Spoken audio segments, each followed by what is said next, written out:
How do you feel? I feel okay. You feel okay? Yes. My chakras are aligned. Mine too, actually, shockingly. Shocking chakras. Chakrally.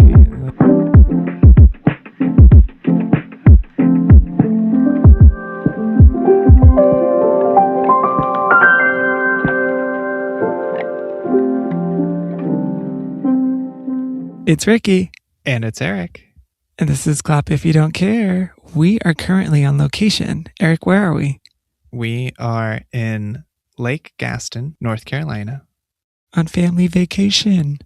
Family vacation. We get to be fun uncles. We're having such a blast. We have paused our fun uncle duties. Yes. Just a few minutes. For a few minutes to run to our room, cover ourselves in blankets, create a little blanket fort around us, pull out our microphones, and record this week's episode, which is our current situation. Yeah, for our loyal listeners. Thank you guys. Yes, thanks.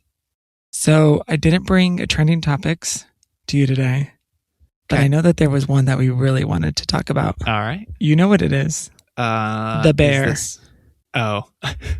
So I actually thought that you were going to say the Taylor Swift wedding, but I'm like, we already talked about podcast. Yeah. That. No, we've been waiting all week to talk to you guys about this.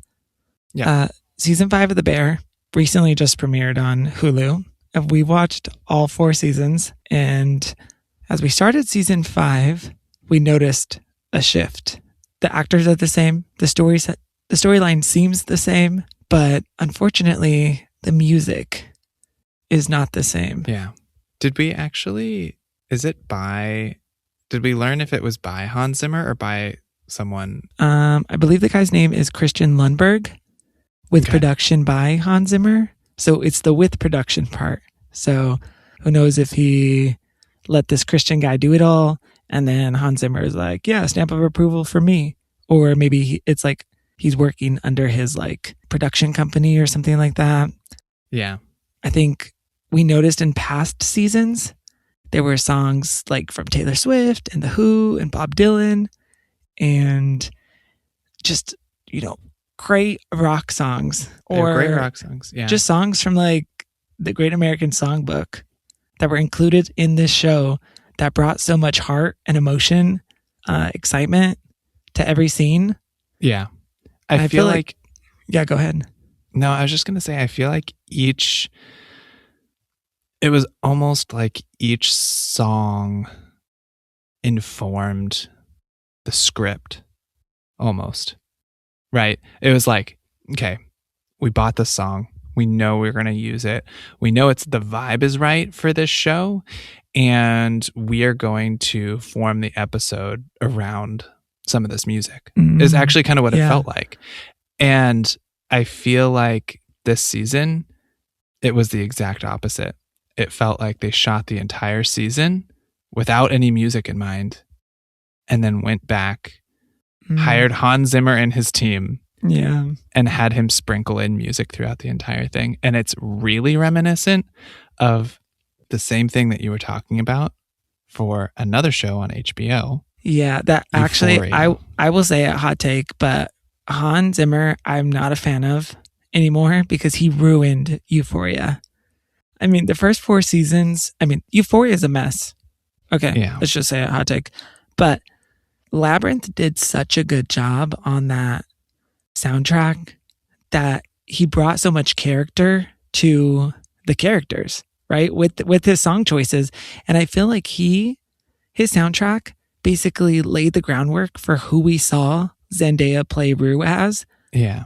And so I saw a noticeable shift when I'm listening to or watching Euphoria, and I'm like, wait, this scene is just odd. Like, why is this song doesn't quite fit? We'll put links in the show notes, but it's like just that I think what is really interesting about this topic is how a piece of music or a soundtrack can be so like impactful and really define a show. Like that show is that piece of music. And for Euphoria, it's like the Mm-hmm. Boom, boom. Yeah. Yeah. And it's like it's a very Labyrinth song, who I didn't know until you pointed him out. Labyrinth is an incredible composer. And I learned that from Euphoria. Like I had no idea. Yeah. And anyway, and for not to kind of jump around, remind me again, that song that like kind of defines the Bear. It's by Eddie Vedder. I think it's called Save It for Later. And it has this cool little guitar riff in the beginning. Dun, dun, dun. Mm-hmm. It's really good, and I feel like the lyrics were so impactful as well, because it's like, if you watch The Bear, you know that the main character, every character really is struggling with something. Yeah. And they're overcoming it. And I feel like with that song, it was like, save it for later, you will let you do. Yeah. And it's like, let's just keep pushing. Yeah. You know, the restaurant is one day going to open, or this demon inside that I've been struggling with is one day going to, work itself out. Yeah. And I feel like in season 5, we got no lyrics.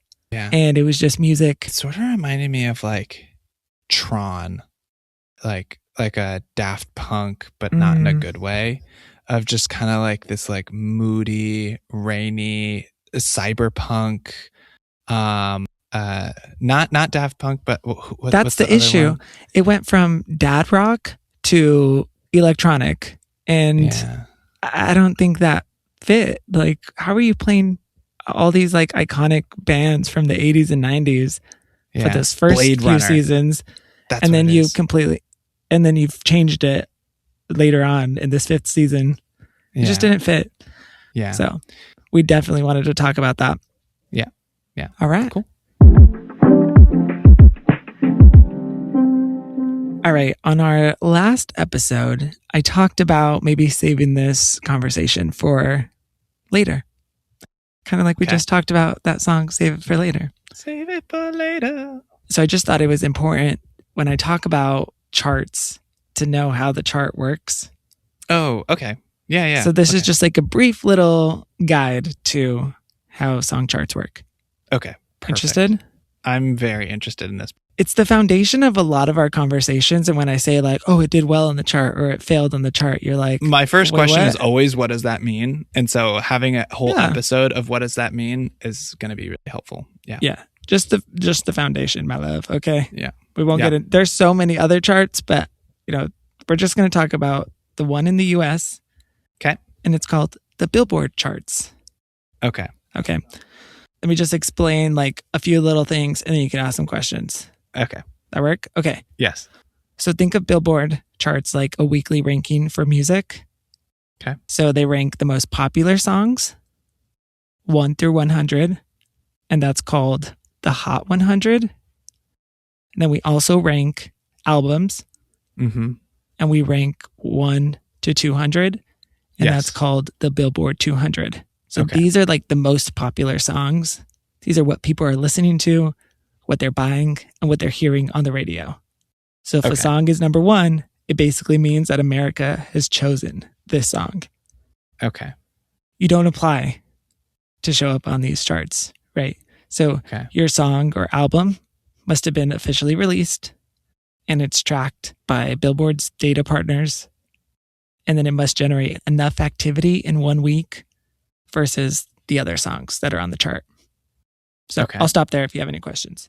Yes. So I think just to start out, who is Billboard and what gave them authority to be the people that are doing this? And I'll just say, like, the thing that I'm like, it feels, and you can tell me if this is right or not, like the equivalent thing is like on popular books, you see often printed along the top, New York Times bestseller.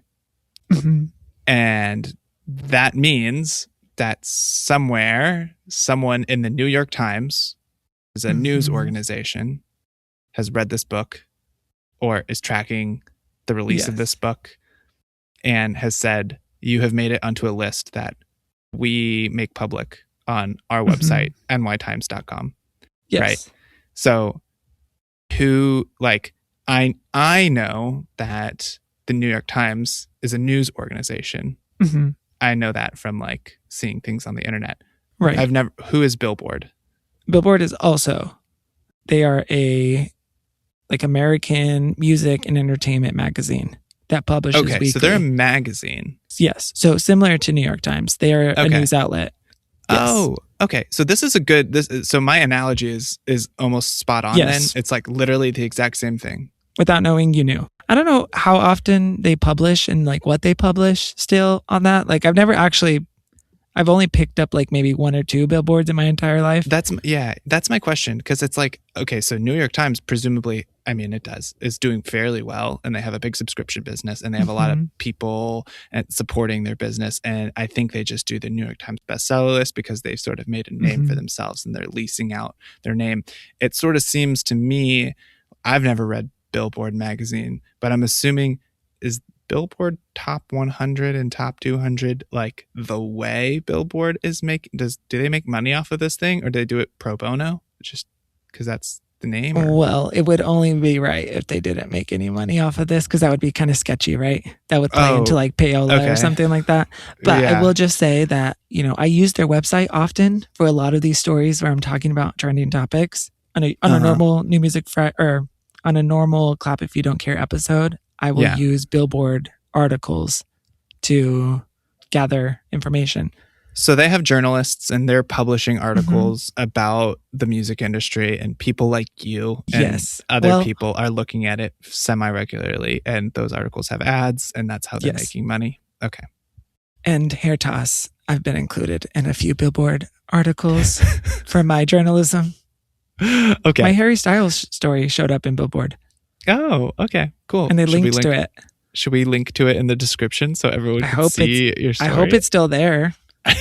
If not, we'll search. If not, I will link to the Rolling Stones article. Okay, cool. Hair toss. Anyway, Billboard is just like a staple in music. Okay, so this makes sense to me now. That is particularly helpful. Are there other? There's other charts in different countries. If that's what you're asking. Are there other charts? Yeah. There's just no other chart in really like America that's meaningful. Okay. So it's Billboard and that's it. And that's just because there can kind of only be one. Yes. Okay. So this makes sense. Kind of puts them in like a weird, uncomfortable situation, because when artists are kind of like, they don't want to play the chart game, which I can reference that at the end of the episode, a little bit later. Yeah, they are the only one. Okay. So that makes sense. I was just gonna quickly summarize. So it's like, okay, Billboard is a magazine. They've sort of fallen into this charting and tracking sort of game, and Billboard Top 100 is for the top 100 songs in the U.S., and Billboard Top 200 is for the top 200 albums. Yes, released in the U.S. Okay. So what actually counts towards your ranking? So Billboard combines 3 things: streaming. So paid streams count more than free streams, and that's anything from Spotify, Apple, YouTube, etc. Okay. So audio streams count more than casual video views. So if you dropped a music video, your audio streams are going to do better than your music video streams on that song, right? So for example, 1,000 streams equals 1 sale unit. So yeah, it's this weird math, right? So there's that. And then 2, the second way it counts towards your ranking. So we have streaming, we have sales. So that's people buying music. So that's iTunes, physical albums, CDs, vinyls. And then you have radio play. So how often is your song playing on the radio? So if you're a bigger station, that carries more weight. So if your song is being played a lot in New York or LA, that's going to do way better than the middle of nowhere, Texas. Yeah. So Billboard will mix all 3 of these together with a secret formula to kind of figure out what your ranking is on these charts. Yeah. Okay. So that makes sense. And it's not, is it legitimately secret, or you kind of said a couple other things like 1,000 streams equals 1 sale? So yeah, it's some rough math, and there are some people on the internet. Some people, it's like talk of the charts on Twitter. And then there's also another account called Chart Data that will do like predictions of different songs. So currently the number one song in the country is Choosing Texas by Ella Langley. It's been on the charts for like 12 weeks. So that song currently has 299 points. Oh, okay. And so that means it's getting 8.5 thousand sales, 25.4 million streams, 49.7 million airplay. And so when you got to combine all that together, it's like 219,000. And so that song is like still doing well. So that's number one. And so some people every single week will kind of come up with this different like predictions chart to figure out where these songs will end up. Okay. And so if it's like there's a decline in streams on a certain song, they're like, oh, that song's going to fall off the chart, right? It's all these predictions and it's like in red because it's not doing well. And then if it's a new song and it's getting a lot more streams, a lot more radio plays, and a lot more sales, chances are that song's going to move up in the ranks. Right. Okay. So this all makes sense. And I feel like it also sort of makes sense to me that it doesn't really matter that it's proprietary because Billboard's the only person doing it, right? So as long as they're applying their stuff consistently, which I guess maybe that's what artists care about, is that they're applying the algorithm consistently. Yes, which is a really great point. And I feel like there has been some certain cases where people are like, hey, what the heck? Like you guys changed the rules. So Billboard will change their rules sometimes where they're like, hey guys, this no longer counts for this, or we're changing this. So there was drama once where I think it was like Travis Scott was he was vying for the number one spot on the 200 for his album, and he was competing with Nicki Minaj. And Nicki was mad that he was selling merch or concert tickets as part of his album sales, which is technically cheating. You weren't supposed to do that at the time. Well, she ended up debuting at number 2 and Travis Scott got the number 1 spot. So she's like, wait, this is messed up. Like, this doesn't make any sense. Years later, they changed the rule. Oh, so Nicki was correct. So she was ahead of the times, yes. And she called out that they were kind of messing around with the chart. But it was some funny math. Well, and so is this actually just, it kind of goes into another question that I had, which is this like was that a data integrity problem? Like you mentioned at the beginning of this, you were like, Billboard Top 100, air quotes, and their data partners is what you said. And I'm assuming like you listed a ton of stuff that I'm assuming is an aggregation from a bunch of different companies, iTunes, Spotify, Apple Music, all the physical sales. Like how, you don't actually, I would be surprised if you know the answer to this of like how they're actually tapping into like physical sales of like CDs and that sort of thing. And then airplay. Yeah. Yeah. So artists are supposed to report that information. Oh, it's self-reported? For some, yes. For some, like I think it's the units, how many units you sold. But sometimes it might not match up to the numbers that Billboard has. And they're like, where did you get this from? But to answer your question on like the Nicki drama with Billboard, I don't think Billboard was cooking the books when it came to these numbers. I think it was just an unfair system where they were allowing artists to do something else and they were letting that count for album sales. So I guess here's a great time to talk about, there's this chart game that kind of goes involved with, why do these charts matter? Yeah. So they could prove popularity. They can boost careers. A top 10 hit could change somebody's life and, give them more opportunities or, interesting, career milestones, right? But I think on the opposite end, there's a lot of artists that don't care about the charts. Yeah. But then there are some artists that do care about the charts and they're trying to get their fans to buy up a whole bunch of variants of the same album or buy a CD or buy a shirt and you'll get an album. And that counts as a sale, right?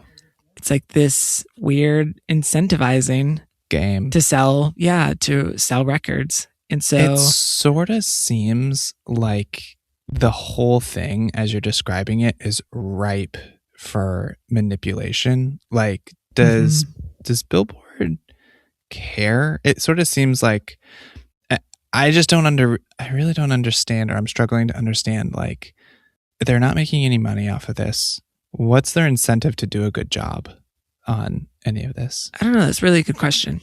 But here's where I feel like sometimes it's like a little, like your question just made me think of this, right? And I don't want to go off topic, but there are some times where, they'll do an interview with an artist that's about to release an album. Yeah. And they gave this person their platform, right? To speak about whatever they want to speak about, and say that artist doesn't like another artist, and they'll, be asked that question and they'll bash them in that interview. Then it's like, they now have the #1 album. And I don't think they're really like, hey, we're buddies with this person. Like, I feel like you can lie about streams, but to lie about album sales is not doing anybody a favor, right? Because then you're not going to get butts in seats when it comes to selling tour tickets. So I don't know what's in it for them, but it is a standard, right? Just like you said, the New York Times best-selling list. Yeah, bestseller. It's how we track music and what songs are, and it's been around for a really long time. Yeah, like Billboard, the Beatles were debuting on a chart, and that's interesting. How long has it been around? Okay, so the magazine has been around since 1894. Oh, geez. And they started publishing the sales chart for songs in 1940. Okay. And so, I just talked about the Hot 100 and 200, but I mean, they have every genre. They have, they have a bubbling under chart. They have a Christian albums chart. They have country, hip hop, any chart, any genre you can think of, they've got it. Yeah. Okay. So I feel like that's a good place to wrap up this conversation. I feel like I have more questions around incentives and the data integrity and like how often they switch up the formula and what this means, especially since it's so important to artists. But I feel like that's probably like outside the scope of this conversation, and it's like maybe a little bit more difficult. And I think questions to answer. And I think now that you have this, foundational knowledge, it will help when we are talking about like, say we do an artist is doing something that's like an advantage or incentivizing their fans. Yes. I can go into detail there, but I think you have a good understanding that there's now 3 things that go into this formula. Yes. Billboard does this calculating airplay, physical sales, streams. Magic formula. Billboard, they started doing it in the 1940s. The top 100 and the top 200 are the important ones, but there's a bunch of others. Wow. You listen to me. I like listen to you. Okay, that's AI summary. Yeah. Is there anything else I can help you with today, Ricky? I think that's it. Go ahead and clap. Let me know if there's anything else I can do. All right. I guess we could talk about what we've been listening to. Yes. What have you been listening to? This was courtesy of Ricky's New Music Friday. I have been listening to Dream Crusher by Daniel Seavey.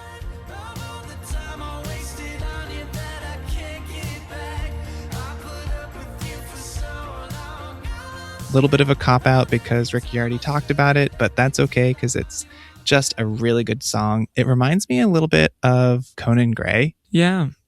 Who's from our neighboring city, Georgetown, Texas. Shout out Georgetown. It's just got these really, I'm trying to practice my language to describe music. Huge range from this artist. I just feel like his vocals.